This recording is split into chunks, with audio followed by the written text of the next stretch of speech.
नमस्कार मित्रांनो, मी प्राध्यापक बाबासाहेब तोंडे, सहाय्यक प्राध्यापक राज्यशास्त्र विभाग, रयत शिक्षण संस्थेचे राव बहादूर नारायणराव बोरावके महाविद्यालय श्रीरामपूर, जिल्हा अहमदनगर. मित्रांनो, आजचा जो आपला लेक्चर आहे, आजचा लेक्चर हा FYBAच्या अभ्यासक्रमानुसार असलेला हा लेक्चर आहे. पण या लेक्चरचं वैशिष्ट्य असं आहे की यामध्ये जो घटक आज आपण शिकतोय हा घटक फक्त FYBA किंवा फक्त राज्यशास्त्र याच्याशी संबंधित नसून हा घटक आपल्या महाराष्ट्रामध्ये किंवा भारतामध्ये या स्थानिक नोकऱ्यांपासून ते अगदी वरिष्ठ स्तरावरील म्हणजे अगदी ग्रामसेवक, तलाठी इथपासून ते अगदी कलेक्टर, डेप्युटी कलेक्टर इथपर्यंत जेवढ्या स्पर्धा परीक्षा होतात या सर्व स्पर्धा परीक्षांमध्ये आग्रहाने नमूद केलेला किंवा त्यामध्ये समाविष्ट असलेला जो घटक आहे त्या घटकांविषयी आज आपण शिकणार आहोत. साहजिकच त्यातल्या छोट्या छोट्या बारकाव्यांविषयी किंवा छोट्या छोट्या गोष्टींवर आपण लक्ष देणार आहोत. तर त्या पद्धतीने आपण या घटकाकडे बघतोय. हा जो आज घटक आपण शिकतोय हा भारताच्या राज्यघटनेशी संबंधित असलेला घटक आहे. म्हणजे भारताच्या राज्यघटनेची निर्मिती कशी झाली, भारताची राज्यघटना निर्माण होत असताना त्याचे कुठले कुठले टप्पे होते, त्यामध्ये कोणकोणत्या घटकांचं योगदान होतं, त्यामध्ये नेमक्या कोणकोणत्या घडामोडी घडल्या गेल्या, कुठल्या घटनांचा कुठल्या गोष्टींचा त्यावर काय परिणाम झाला, या सर्व गोष्टींचा तपशीलवार ह्या गोष्टींची माहिती आपण घेणार आहोत आणि त्या माध्यमातून ही कन्सेप्ट आपण शिकणार आहोत. आता राज्यघटनेबद्दल विचार करत असताना सर्वप्रथम राज्यघटना म्हणजे काय ह्या गोष्टींविषयी आपण थोडक्यात बोलू. राज्यघटना नेमकी काय असते किंवा राज्यघटना नेमकी कशासाठी असते याचा जेव्हा आपण विचार करतो तेव्हा आपल्या सहजपणे लक्षात येईल की राज्यघटना हा ज्या त्या देशाचा एक सर्वोच्च कायदा असतो. तो एवढा मोठा कायदा असतो किंवा एवढा अंतिम कायदा असतो की त्या देशाचा संपूर्ण कारभार हा त्या कायद्याच्या अनुषंगाने चालत असतो. राज्यघटना ही प्रत्येक देशाची वेगवेगळी असते. राज्यघटनेचा अंमल हा तो जो देश आहे त्या देशाचं जे अस्तित्व आहे म्हणजे त्याच्या ज्या सीमा आहेत, त्याचं जे सार्वभौमत्व आहे, त्या देशाच्या अंतर्गत ज्या ज्या गोष्टी आहेत, घटनात माणसं आहेत, संस्था आहेत, वेगवेगळी मंडळं आहेत, म्हणजे सर्व गोष्टींसाठी तो कायदा लागू होतो. त्या कायद्यापासून कुणीही बाजूला असू शकत नाही किंवा त्या कायद्याचा प्रभाव हा सर्व लोकांवर समान पद्धतीने होतो. म्हणजे राज्यघटना म्हणजे तो त्या देशातील सर्वोच्च कायदा ज्या कायद्याच्या माध्यमातून त्या देशाचा शासनकारभार चालवला जातो म्हणजे राज्यघटना. भारताच्या राज्यघटनेमध्ये आपण जेव्हा बोलत असतो तेव्हा भारताच्या राज्यघटनेच्या निर्मितीच्या प्रक्रियेचा जेव्हा आपण अभ्यास करत असतो तेव्हा प्रामुख्याने आपल्या डोळ्यासमोर ह्या दोन गोष्टी येतात. त्या म्हणजे भारताची राज्यघटना निर्माण करण्यामध्ये एक घटना समिती ही एक सर्वात महत्त्वाची गोष्ट आहे आणि दुसरी मसुदा समिती. भारताची राज्यघटना निर्माण करताना घटना समिती आणि मसुदा समिती ह्या दोन समितींच्या प्रदीर्घ परिश्रमानंतर भारताच्या राज्यघटनेला अंतिम स्वरूप प्राप्त झालेलं आहे. म्हणजे भारताची राज्यघटना ही निर्माण करण्यासाठी ह्या दोन समित्यांच्या माध्यमातून भारतातील समाजसुधारक, विचारवंत, नेते, तत्वज्ञ म्हणा किंवा राज्यघटनांचा अभ्यासक असलेले लोक ह्या सर्वांनी जे काम केलं ह्या दोन घटकांच्या माध्यमातून काम केलेलं आहे. तर आज आपण इथं घटना समिती किंवा घटना समितीनं कशा पद्धतीचं काम केलं आणि घटना समितीच्या माध्यमातून राज्यघटनेची निर्मिती कशी झाली या दृष्टिकोनातून या घटकाकडे पाहत आहोत. पहिल्यांदा या गोष्टीवर विचार करा. हा जो कालखंड आहे तो कालखंड कोणता आहे? भारताला स्वातंत्र्य मिळणार आहे किंवा भारताचं स्वातंत्र्य काही वर्षाच्या अंतरावर समोर दिसत आहे अप्रत्यक्षपणे. म्हणजे भारत स्वतंत्र होणार आहे. भारत स्वतंत्र झाल्यानंतर ब्रिटिश लोक इथून परत जाणार आहेत आणि त्यापुढे इथल्या लोकांचा किंवा इथला संपूर्ण राज्यकारभार हा इथल्याच लोकांना चालवायचा आहे. हा राज्यकारभार चालवण्यासाठी आतापर्यंत ठीक आहे, ब्रिटिशांनी पुढाकार घेऊन हा राज्यकारभार चालवला किंवा ब्रिटिशांच्या मार्गदर्शनानुसार इथल्या काही स्थानिक संस्थांनी कारभार चालवला. मात्र यापुढे असं होणार आहे की भारतातला संपूर्ण राज्यकारभार हा भारताचे लोक, भारताचा कायदा, भारतीय संस्था, भारतीय शासन यांच्यामार्फत चालवल्या जाणार आहे. मग हा चालवला जात असताना पहिल्यांदा ही राज्यघटना तर निर्माण करायची आहे, कायदा निर्माण करायचा आहे, परंतु हा कायदा नेमका कसा निर्माण करायचा, तर यासाठी एखादी घटना समिती असावी अशी जर कुणी मागणी केली असेल, ती सर्वप्रथम 1934 मध्ये मानवेंद्रनाथ रॉय या व्यक्तीने किंवा या अभ्यासकाने म्हणा किंवा या नेत्याने म्हणा सर्वप्रथम अशी मागणी केली की भारताची राज्यघटना स्वतंत्ररित्या निर्माण करण्यासाठी सार्वभौम किंवा स्वतंत्र असलेली एक घटना समिती असावी. म्हणजे ह्या मागणी करण्याचा अर्थ काय आहे? या गोष्टीचा अर्थ असा आहे की म्हणजे कुणी करायची राज्यघटनेची निर्मिती करायची आहे ती आवश्यक आहे, पण ती कुणी करायची आहे तर त्यासाठी एक स्वतंत्र घटना समिती आवश्यक आहे. मग त्या घटना समितीमध्ये कोण असेल त्याचे निकष वेगळे असतील, ते वेगळ्या पद्धतीने ठरवले जाईल. परंतु पहिल्यांदा जी गरज व्यक्त केली ती कुणी केली? मानवेंद्रनाथ रॉय यांनी केली. म्हणजे इथं बघा, परीक्षेच्या दृष्टिकोनातून असा प्रश्न इथं विचारला जाऊ शकतो की भारतामध्ये सर्वप्रथम घटना समितीची आवश्यकता कुणी प्रतिपादित केली किंवा घटना समितीच्या आवश्यकतेवर पहिल्यांदा कुणी मत मांडलं किंवा मानवेंद्रनाथ रॉय यांनी सर्वप्रथम कोणत्या वर्षी राज्यघटनेसाठी घटना समिती आवश्यक आहे असा विचार मांडला. ठीक आहे, प्रश्न कुठल्याही पद्धतीचा असेल, परंतु इथं आपण लक्षात काय ठेवायचं आहे? मानवेंद्रनाथ रॉय हे पहिले नेते आहेत की ज्यांनी भारताची राज्यघटना निर्माण करण्यासाठी भारतातल्या लोकांचीच जी एक समिती असेल किंवा घटना समिती असेल आणि तिच्या माध्यमातूनच काय केलं जाईल?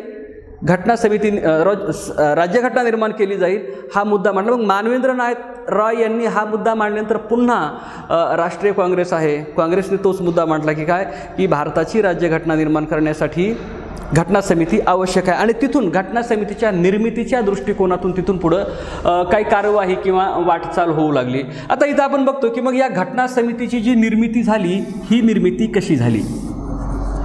घटना समितीच्या निर्मितीबद्दल बोलत असताना एक गोष्ट प्रामुख्याने आपण लक्षात ठेवतो किंवा त्यावर आपण लक्ष दिलं पाहिजे. भारतातली घटना समिती निर्माण होण्यासाठी कॅबिनेट मिशन किंवा क्रिप्स मिशन किंवा त्रिमंत्री योजना या योजनेच्या माध्यमातून भारतातल्या घटना समितीची रचना निर्माण झाली किंवा घटना समितीची स्थापना झाली असं आपण म्हणतो. मग ही कॅबिनेट मिशन योजना काय आहे? इथं आपल्या पहिल्यांदा पाहावं लागेल. मग हे कॅबिनेट मिशन नेमकं काय आहे? हे कॅबिनेट मिशन योजना म्हणजे ही तत्कालीन 3 ब्रिटिश अधिकाऱ्यांची किंवा प्रमुख किंवा खूप सर्वश्रेष्ठ पदावर असलेले जे काही ब्रिटिश अधिकारी हे 3 होते, त्या तिघांनी मिळून किंवा ह्या तिघांची मिळून ही योजना होती. त्या योजनेला हे कॅबिनेट मिशन म्हटलं जातं. त्यालाच आपण त्रिमंत्री योजना असंही म्हणतो, त्यालाच आपण क्रिप्स योजना असंही म्हणतो. तर हे जे 3 सदस्य होते त्यामध्ये लॉर्ड फ्लोरेन्स हे एक सदस्य होते, सर क्रिप्स हे एक सदस्य होते आणि ए अलेक्झांडर हे एक सदस्य होते. म्हणजे क्रिप्स मिशन किंवा त्रिमंत्री योजना ही योजनेमधील कोणते सदस्य होते किंवा ही योजना कोणत्या सदस्यांनी किंवा कोणत्या सदस्यांच्या मार्फत या योजनेची अंमलबजावणी झाली, तर त्यामध्ये तुम्हाला ही 3 नावं सांगता येईल. कुठली? लॉर्ड फ्लोरेन्स, सर क्रिप्स आणि ए अलेक्झांडर. यावर हमखास परीक्षेमध्ये प्रश्न विचारला जातो की वरीलपैकी हा सदस्य क्रिप्स योजनेचा सदस्य होता किंवा नव्हता, किंवा असं विचारलं जाईल एखाद्या सदस्याचं नाव घेतलं जाईल, तो सदस्य खालीलपैकी कोणत्या योजनेमध्ये किंवा कमिशनमध्ये किंवा मंडळामध्ये होता, त्यामध्ये एखादा पर्याय म्हणून क्रिप्स योजना किंवा कॅबिनेट मिशन योजना हा पर्याय म्हणून ते दाखल. म्हणजे प्रश्न असा कुठल्याही पद्धतीने विचारला. दुसरा असं विचारलं जाऊ शकतं की ही योजना कधी, क्रिप्स योजना ही कधी भारतामध्ये ह्या योजनेनं प्रवेश केला होता. तर इथं तुम्हाला ते वर्ष सांगतील की 1946, प्रामुख्याने मार्च 1946 मध्ये ही क्रिप्स योजना आपल्या भारतामध्ये आली होती. इथं एक लक्षात घ्यायचं आपल्याला क्रिप्स योजना भारतामध्ये आली म्हणजे या योजनेचा प्रमुख उद्देश काय आहे की या योजनेनुसार आता घटना समितीची निर्मिती करायची आहे. या योजनेनुसार घटना समितीची निर्मिती होणार आहे आणि निर्माण झालेली जी घटना समिती आहे ती राज्य घटना निर्मितीचं काम करणार आहे आणि ती राज्यघटने किंवा त्या राज्यघटनेच्या नुसार स्वतंत्र भारताचा राज्यकारभार चालणार आहे. ठीक आहे. क्रिप्स मिशन जेव्हा भारतामध्ये येते, क्रिप्स मिशन आपला अहवाल मांडते आणि त्या अहवालानुसार घटना समितीची रचना होते. तर ती जी क्रिप्स योजना होती ती योजना अशी आहे, त्या योजनेनुसार भारतीय राज्यघटना निर्माण करण्यासाठी जी घटना समिती स्थापन केली जाणार आहे त्या समितीमध्ये एकूण 389 सदस्य असावेत अशी ही योजना आहे. लक्षात घ्या, क्रिप्स योजनेनुसार भारताच्या घटना समितीमध्ये किती सदस्यांची आवश्यकता नमूद केली किंवा किती सदस्य असतील असं सांगितलं गेलं तर या प्रश्नाचं उत्तर आपण काय लिहिणार आहोत, 389 सदस्य हे क्रिप्स योजनेनुसार घटना समितीमध्ये असणार आहेत. ह्या क्रिप्स योजनेने पुन्हा या 389 सदस्यांचं विभाजन केलेलं आहे. ते विभाजन कसं केलं आहे, त्यापैकी ब्रिटिश भारतामध्ये किंवा ब्रिटिश भारतामधून 296 सदस्य निवडले जातील आणि जो उर्वरित भारताचा भाग आहे, जो भाग संस्थानिकांचा आहे, त्यामधून 93 सदस्य निवडले जातील. आता या दोन्ही कन्सेप्ट तुम्ही लक्षात घ्या. पहिली कन्सेप्ट काय आहे, ब्रिटिश भारत कशाला म्हणायचं आहे आणि दुसरी कन्सेप्ट काय आहे, संस्थाने कशाला म्हणायचं आहे. ब्रिटिश भारत ही संकल्पना या अर्थाने वापरतो आपण की जेव्हा ब्रिटिशांचं भारतावर साम्राज्य होतं त्या कालखंडामध्ये जो प्रदेश हा ब्रिटिशांच्या ताब्यात होता त्याला ब्रिटिश भारत आपण म्हणतो आणि त्याच कालखंडामध्ये ज्याला तुम्ही हिंदुस्थान म्हणा, भारत म्हणा, त्या भारताचा काही भूप्रदेश, काही भाग हा प्रत्यक्ष थेट ब्रिटिशांच्या ताब्यामध्ये नव्हता, तर तो कोणाकडे होता, तो संस्थानिकांकडे होता. म्हणजे पहिल्यांदा ब्रिटिश भारत म्हणजे प्रत्यक्ष जिथं ब्रिटिश राज्यकर्ते राज्य करतायत तो ब्रिटिशांचा भारत. या ब्रिटिश भारतामध्ये प्रामुख्याने 11 प्रांत होते. जसं की आपण जिथं होतो आपण म्हणजे जसं की मुंबई आहे, मुंबई प्रांतामध्ये बराचसा पश्चिम महाराष्ट्राचा भाग असेल, मुंबई विभाग असेल तो मुंबई प्रांत, त्यामध्ये जसं की मद्रास प्रांत होता, जसं की मध्य प्रांत होता. म्हणजे हे प्रांत आहेत. अशी एकूण राज्यकारभारासाठी ब्रिटिशांनी किती प्रांत तयार केले होते, ब्रिटिश भारत हा 11 प्रांतांनी मिळून बनतो, 11 प्रांत. याशिवाय जी संस्थाने होती, म्हणजे इथं तुम्हाला संस्थाने काय किंवा संस्थाने कशाला म्हणायचं हे समजून घ्या. संस्थाने ह्या संकल्पनेचा अर्थ असा होतो, ब्रिटिश भारतात येण्यापूर्वीही किंवा ब्रिटिश भारतामध्ये होते त्या कालखंडामध्येही म्हणजे पूर्वीपासून चालत आलेल्या गोष्टी आहेत की इथे छोटे छोटे साम्राज्य होते.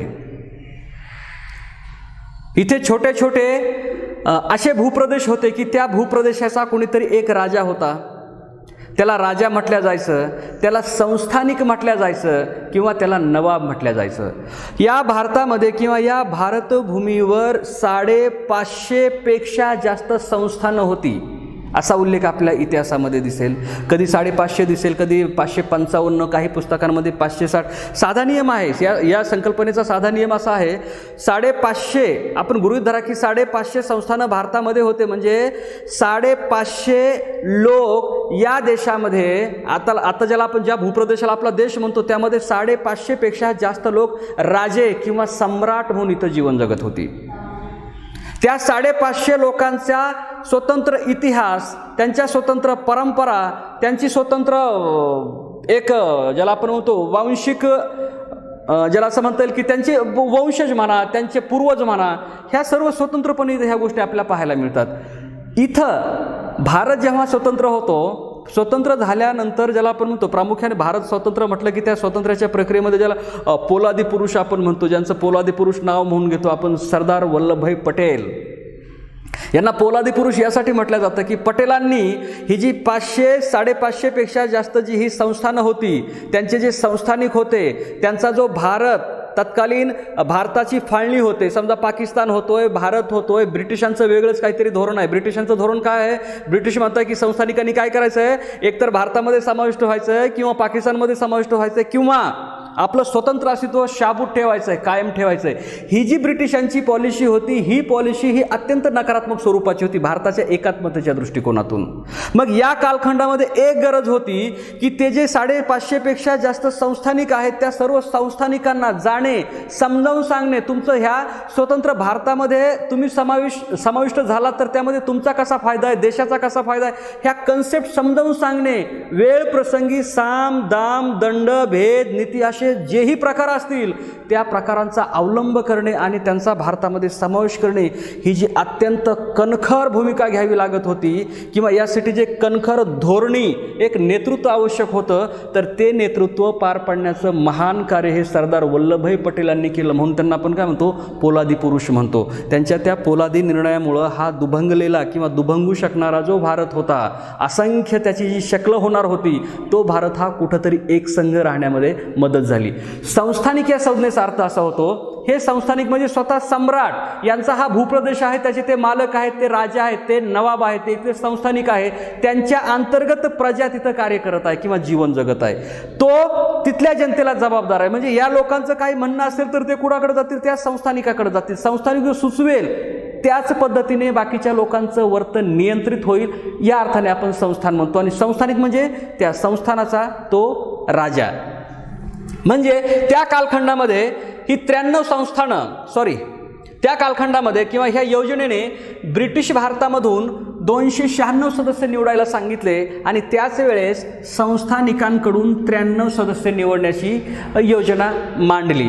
आता यामध्ये बघा, क्रिप्स योजनेने हेही सुचवलं, ही जी सदस्य संख्या ठरवली जात आहे, ती सदस्य संख्या ठरवण्याचा जो मुख्य आधार आहे, तो आधार काय आहे?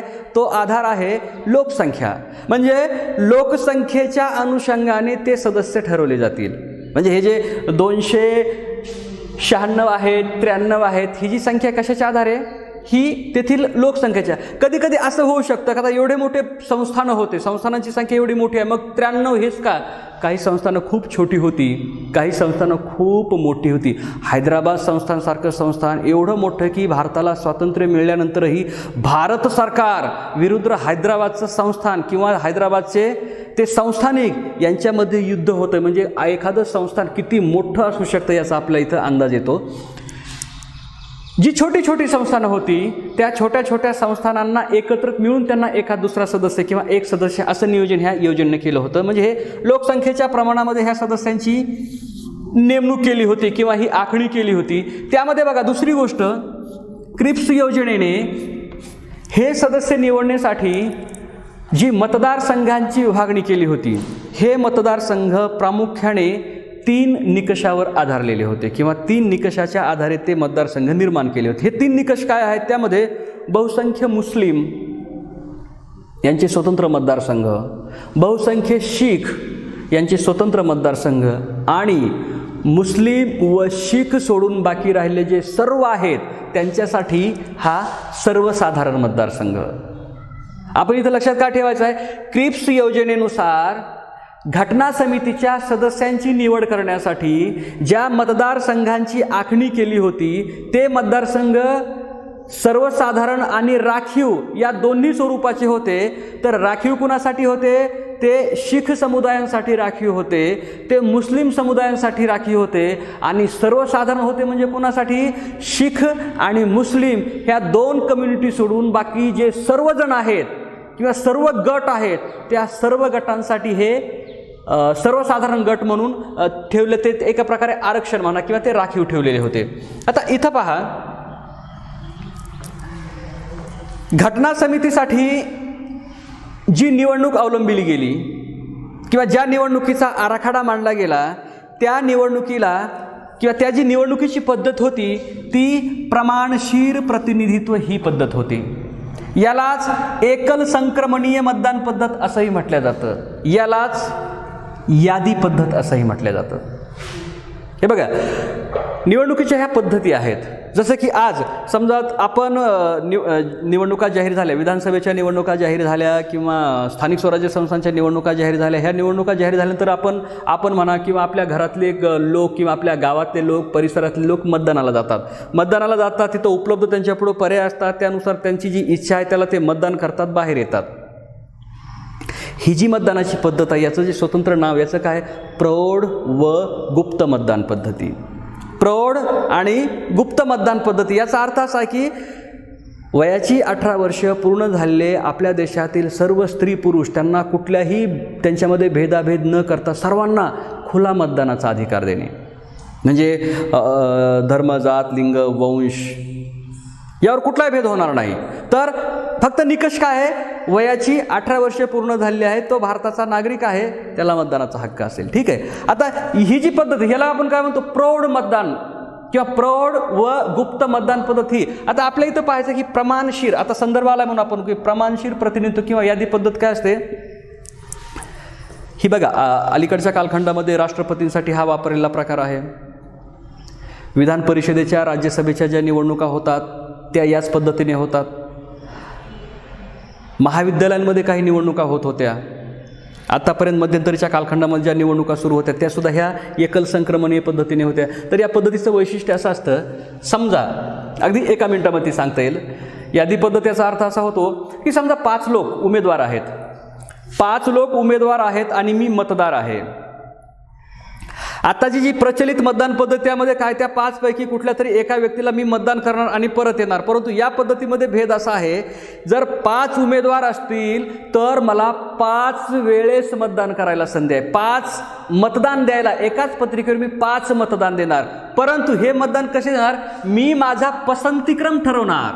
हा पसंतीक्रम असेल कसा, माझं पहिल्या पसंतीचं मतदान हे एक्स या उमेदवाराला आहे, दुसरं हे वायला आहे, तिसरं काय झेडला आहे, हे काय सीला आहे, हे डीला आहे. ओके, म्हणजे मी 5ही लोकांना मतदान करणार. परंतु यामध्ये काय असणार, माझा प्रेफरन्स म्हणजे फक्त हा एक्स आहे, याला माझं पहिलं मतदान आहे. मग दुसरं मी यासाठी देतोय, समजा हा एक्स निवडून येऊ शकला नाही, तर मग माझं जे मत आहे ते त्याला वाया जाऊ नये. मग हा नाही तर याच्यापेक्षा मला हा वाय बरा वाटतोय, मग माझं मत हे त्याकडं कन्वर्ट करावं. म्हणजे ही अशा पद्धतीची मतदानाची ही प्रक्रिया असते. ही तशी गुंतागुंतीची आहे. ही भारतासारख्या अफाट अचाट लोकशाही असलेल्या देशामध्ये ही एवढी गुंतागुंतीची प्रक्रिया नाही चालू शकणार, म्हणून ते आपण स्वीकारली नाही. आपली जी मतदानाची प्रक्रिया ती कुठली, प्रौढ व गुप्त मतदान. अत्यंत सहज, साधी, सोपी मतदान पद्धती. मतदानासाठी सोपी प्रक्रिया, मोजणीसाठी सोपी प्रक्रिया. ही मोजणीसाठी अत्यंत अवघड असलेली प्रक्रिया आहे, जी खूप मोठ्या, ज्याला आपण म्हणतो ज्या सार्वत्रिक निवडणुका आहेत यामध्ये त्याचा आपण खूप चांगल्या पद्धतीने वापर करू शकत नाही किंवा त्याचे खूप मोठे लिमिटेशन्स त्यामध्ये येऊ शकतात. ठीक आहे.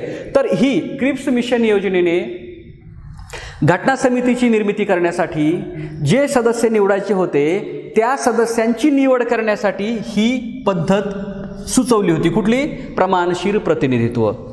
त्याचबरोबर इथं तुमच्या एक दुसरी गोष्ट अशी लक्षात येईल की ह्या घटना समितीची निर्मिती होत असताना दुसरा एक घटक होता, हे जे संस्थानिक आहेत हे संस्थानिक निवडणूक घेणार नव्हते किंवा संस्थानिकांकडून कुठल्याही सदस्याची निवडणूक होणार नव्हती. तर हे संस्थानिक काय करणार आहेत, संस्थानिक आपले सदस्यांची नियुक्ती करणार आहेत. म्हणजे आपले सदस्य हे नाम निर्देशित करणार आहेत, आपले सदस्य सुचवले जाणार आहेत. म्हणजे संस्थानिकांकडून जे 93 सदस्य सुचवले जाणार आहेत ते निवडणुकीच्या माध्यमातून ते येणार नाहीत. ते कसे येतील, ज्या संस्थानातून ते येत आहेत तिथला संस्थानिक सांगेल की तू घटना समितीवर जाणार आहे.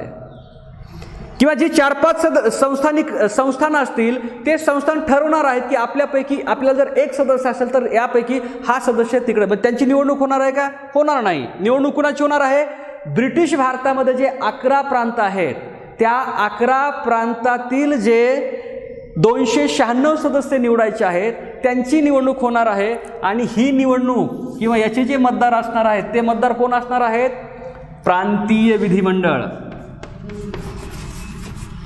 प्रांतीय विधिमंडळ. इथं हमखास परीक्षेमध्ये प्रश्न विचारला जातो. परीक्षेमध्ये प्रश्न असा विचारला जातो घटना समितीच्या सदस्यांना निवडून आणण्यासाठी मतदानाचा हक्क कुणी बजावला, तर तो कुणी बजावलेला आहे? प्रांतीय विधिमंडळांनी. प्रत्यक्ष जनतेने बजावलेला आहे का? नाही. जनतेच्या माध्यमातून घटना समितीच्या सदस्यांची निवड झालेली नाही. ती कुणामार्फत झाली? ही प्रांतीय विधिमंडळाच्या सदस्यांकडून झाली. ठीक आहे. इथं ह्या गोष्टी तुम्ही लक्षात ठेवायच्या. प्रामुख्याने घटना समिती ही भारतामधली जी घटना समिती आहे ही कोणत्या योजनेनुसार ती निर्माण झाली किंवा तिची रचना कुठल्या योजनेत ठरवली, तर ती कुठली आहे? क्रिप्स मिशन योजना आहे. क्रिप्स मिशन योजनेलाच आपण कॅबिनेट मिशन योजना म्हणतो, त्यालाच आपण त्रिमंत्री योजना म्हणतो. ह्या क्रिप्स मिशनमध्ये जी प्रमुख 3 माणसं होती, ती 3 माणसं कोणती आहेत? लॉर्ड फॉरेन्स आहेत, सर क्रिप्स आहेत, अलेक्झांडर, ही 3 माणसं आहेत. क्रिप्स हे या मंडळाचे किंवा ह्या कमिटीचे किंवा ह्या समितीचे अध्यक्ष आहेत, म्हणून त्याला क्रिप्स योजना असंही आपण म्हणतो. ही योजना भारतामध्ये कधी आली? ही योजना भारतामध्ये 1946 मध्ये आली. ह्या योजनेने जे सुचवलं ते काय सुचवलं? ह्या घटना समितीची निर्मिती करण्यासाठी 389 सदस्य निवडायचे आहेत. त्यापैकी 296 सदस्य हे ब्रिटिश भारतामधले असतील, 93 सदस्य हे संस्थानिकांकडून असतील. हे प्रत्येक सदस्य हे लोकसंख्येच्या आधारे ठरवले जातील. हे सदस्य निवडत असताना 3 प्रकारचे मतदारसंघ असतील. एक मुस्लिमांसाठी राखीव असेल, दुसरा शिखांसाठी राखीव असेल आणि तिसरा हे 2 प्रमुख समुदाय सोडून जे बाकीचे लोक राहतील त्यांच्यासाठी सर्वसाधारण आरक्षण असेल किंवा सर्वसाधारण एक मतदारसंघ असेल, त्यामध्ये सर्वांचा समावेश होईल. त्यांच्या निवडीसाठी प्रमाणशीर प्रतिनिधित्व ही पद्धत वापरली गेली आणि संस्थानाकडून जे सदस्य निवडले गेले किंवा नेमले गेले ते निवडणुकीच्या माध्यमातून न नेमता ते सदस्य नियुक्त केले गेले किंवा ते नामनिर्देशित होते. ठीक आहे. आता यानंतर ही झाली सूचना. कुणी? कॅबिनेट मिशननं सुचवल्याप्रमाणे हे झालं संघटन किंवा ही झाली घटना समितीची रचना. पुढं काय झालं तर त्या सूचनेनुसार, त्या रचनेनुसार जुलै-ऑगस्ट 1946 मध्ये निवडणुका झाल्या. कोणत्या निवडणुका झाल्या? या निवडणुका घटना समितीच्या सदस्यांसाठी निवडणुका झाला किंवा घटना समितीचं संघटन करण्यासाठी निवडणूक झाला आणि ह्या निवडणुका प्रामुख्याने 296 जागांसाठी होत्या. ज्या जुलै-ऑगस्टमध्ये घटना समिती तिचं संघटन करण्यासाठी ज्या निवडणुका झाल्या त्या निवडणुका म्हणजे 296 जागांसाठी झाल्या. ह्या 296 जागांचे जे निकाल लागले त्या निकालामध्ये काँग्रेस 208 जागा काँग्रेसला मिळाल्या, मुस्लिम लीगला 73 जागा मिळाल्या आणि इतर छोटे मोठे जे गट होते, विचारसरण्या होत्या किंवा छोटे मोठे पक्ष होते यांना 15 जागा मिळाल्या. इथं आपण लक्षात काय ठेवायचं आहे? घटना समितीसाठी जी निवडणूक झाली ती निवडणूक ही जुलै-ऑगस्ट 1946 मध्ये झाली. ही निवडणूक 296 जागांसाठी लढवली गेली आणि जो निकाल हाती आला त्यामध्ये सर्वात जास्त ज्या जागा मिळाल्या त्या 208 होत्या, त्या काँग्रेसला मिळाल्या आणि मुस्लिम लीगला किती जागा मिळाल्या? 73 जागा मिळाल्या. स्पर्धा परीक्षांमध्ये असाही प्रश्न इथं विचारला जाऊ शकतो की घटना समितीचा जो निकाल लागला त्यामध्ये मुस्लिम लीगला एवढ्या जागा मिळाल्या होत्या. खाली 4 पर्याय दिले असतील.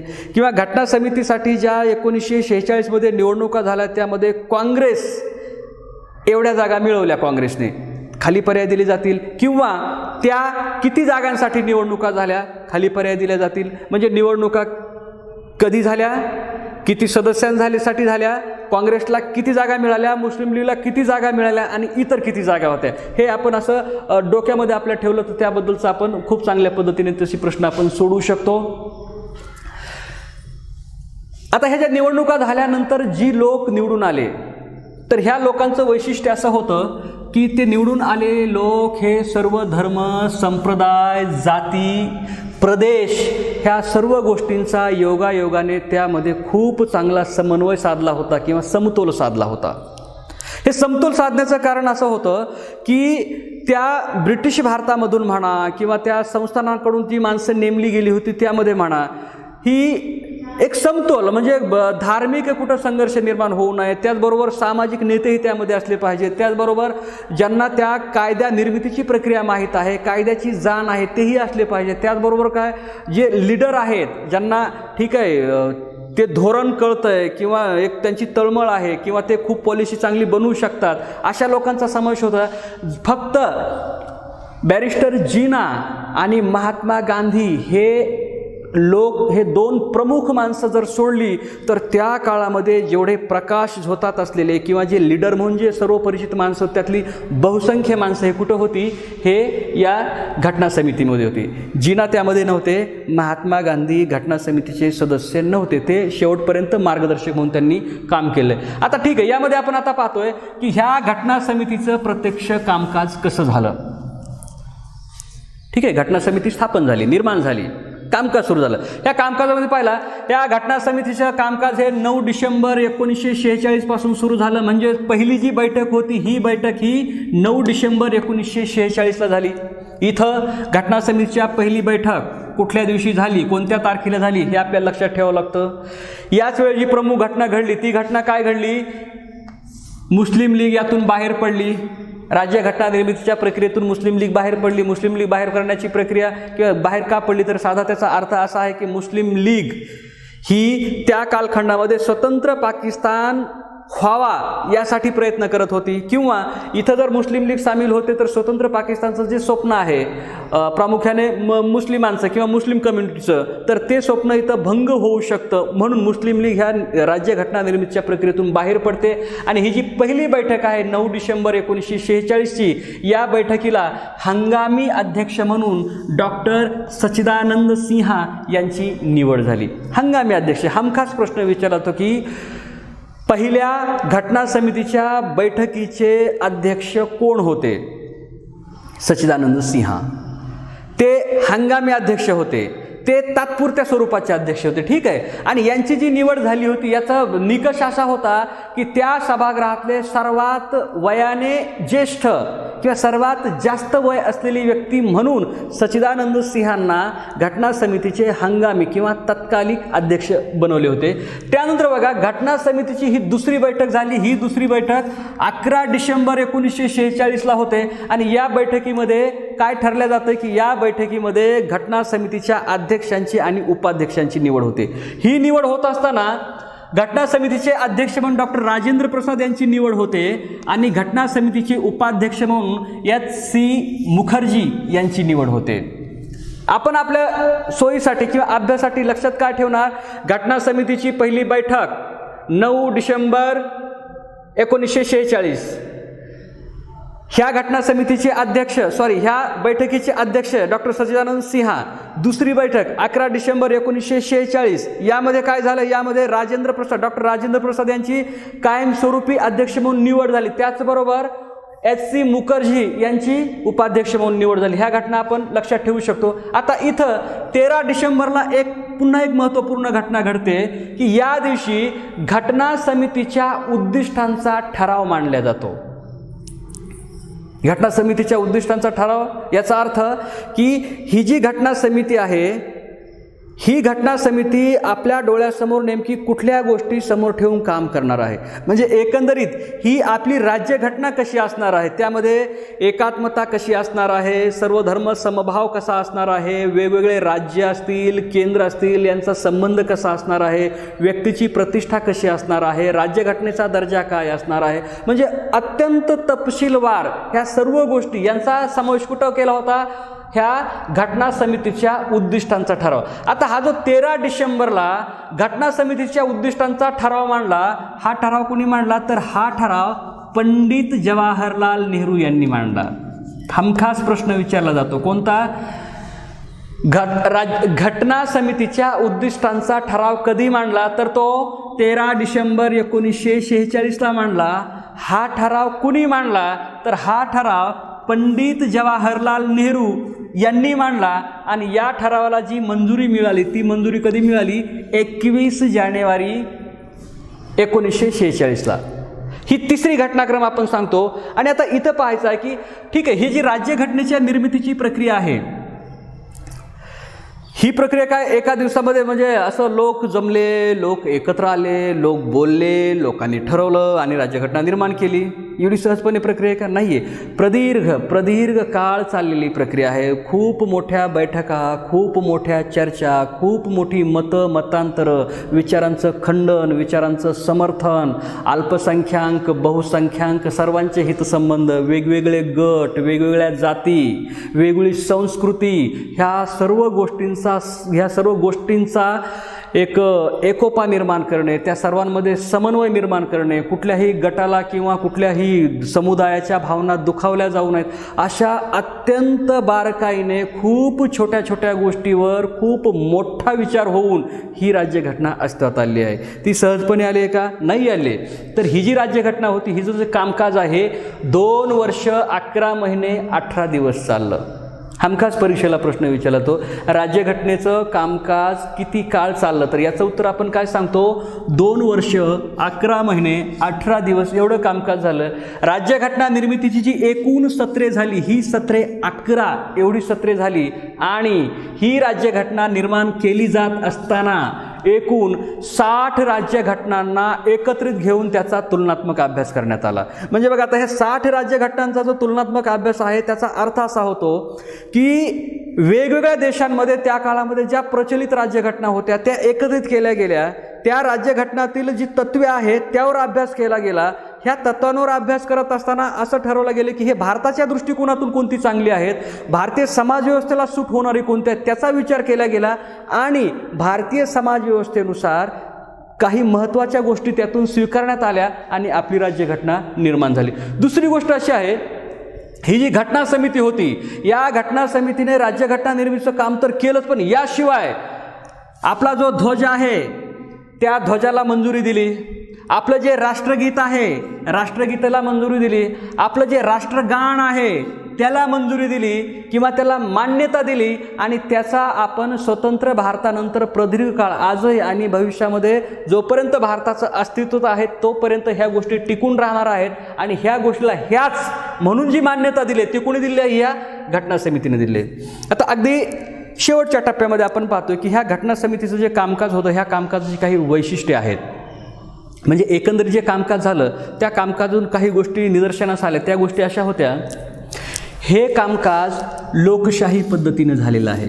लोकशाही पद्धतीचा सहजपणे अर्थ असा होतो की इथे कुणाचीही आरेरावी होत नव्हती, इथं कुणाचीही हुकुमशाही चालत नव्हती.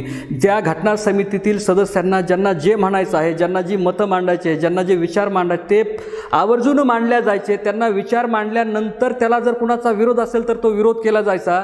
म्हणजे विचार मांडणे, त्याला विरोध करणे, त्यावर चर्चा करणे, ही प्रक्रिया खूप प्रदीर्घ चालत होती. तर याला आपण लोकशाही पद्धत म्हणतो. म्हणजे असं नाही की कुणीतरी अल्पसंख्याक आहे म्हणून त्याची मतं दाबली जात आहेत किंवा कुणीतरी त्याची हुकुमशाही म्हणून तो जो म्हणतोय तो मान्य केला, असं कुठेही होत नव्हतं. तर हे संपूर्ण कामकाज लोकशाही पद्धतीने चाललं होतं.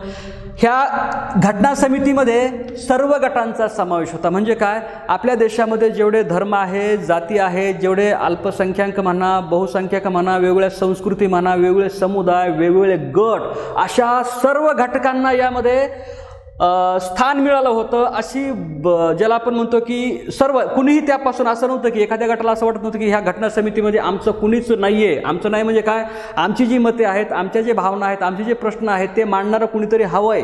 तर त्या अनुषंगाने सर्व पद्धतीचे लोक त्यामध्ये निवडून आले होते. दुसरं एक महत्त्वाचं वैशिष्ट्य होतं, साहजिकच असं होणं शक्य आहे किंवा ते अपेक्षित आहे की या घटना समितीमध्ये काँग्रेसचा स्पष्ट प्रभाव होता. आपण पाहिलं की ह्या 208 जागा काँग्रेसला मिळाल्या होत्या 296 पैकी. आणि त्या काळातली भारताची जर राजकीय व्यवस्था आपण पाहिली तर काँग्रेस सोडून दुसरा कुठलाही विचार प्रवाह आपल्या त्या कालखंडामध्ये प्रभावी नव्हता. जेही लीडर होते, जेही काही समाजसुधारक होते किंवा जेही काही चळवळींमध्ये काम करणारे माणसं होते, हे प्रत्यक्ष किंवा अप्रत्यक्ष काँग्रेसच्या छत्राखालीच कार्य करत होते. म्हणून त्यामुळे काँग्रेसची विचारधारा, काँग्रेसचे नेते, काँग्रेसची ज्याला आपण म्हणतो की धोरणे, याचा स्पष्टपणे प्रभाव हा घटना समितीवर दिसतो. आणि ही एक महत्त्वाची गोष्ट कुठली, की संपूर्ण निर्णय हे चर्चेच्या माध्यमातून घेतल्या जात होते. म्हणजे आरेरावी हा प्रकार नव्हता. चर्चा, संवाद, म्हणजे वाद, संवाद, सुसंवाद, ही जी प्रक्रिया आहे ह्या प्रक्रियेच्या माध्यमातून हे सर्व गोष्टी ठरवल्या गेल्या आणि आपल्या भारताच्या राज्यघटनेला त्याचं एक अंतिम स्वरूप प्राप्त झालं. या लेक्चरमध्ये आपण घटना समिती कशी निर्माण झाली आणि घटना समितीचं कामकाज कसं झालं यावर आपण अगदी तपशीलवार लक्ष दिलं आहे किंवा त्यावर लक्ष केंद्रित करून त्यात स्पष्टीकरण केलं आहे. अपेक्षा अशी करतो की आपल्या सर्वांना हा घटक समजला असेल. थँक्यू.